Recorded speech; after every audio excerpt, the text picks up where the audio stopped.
له کلونو وروسته هند یو ځل بیا د نړیوال جام د ټرافي ګټلو لپاره خپل بخت آزمایي. د 2023م کال د نړیوال جام د نیمه پایلوبو په درشل کې نن هند له نیوزیلند سره مخامخ کیږي. هند چې د دغه جام ټولې لوبې په ښه رنډېټ ګټلي، نن پایلوبې ته د وتلو او ټرافي ګټلو لپاره خپل بخت آزمایي. یادې لوبډلې د وروستي ځل لپاره 12 کاله وړاندې په 2011 کال کې د اپریل په 2مه نړیوال جام ګټلی و. بل خوا بیا سویلي افریقا چې تر اوسه یې هیڅ د ورځنیو لوبو نړیوال جام نه دی ګټلی او تل یې په پایلوبه کې بایللی، له استرالیا سره په نږدې ورځو کې په نیمه پایلوبه کې خپل بخت ازموي. سویلي افریقا هم د تل په څیر دا ځل هیلهمندي لري چې نړیوال جام به دوی ګټي.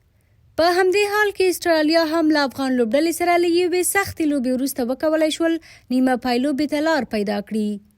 په ورته مهال د داسې څلورو مخکښو لوبډلو له یو بل سره مخامخ کېدل او ترڅنګ یې یوازې د 2 لوبډلو د بریا په اړه اټکل کول لږ څه ستونزمنه ده، خو دا به راتلونکې ورځې معلومه کړي چې کومه لوبډله د نړیوال جام د ګټلو وړ ده.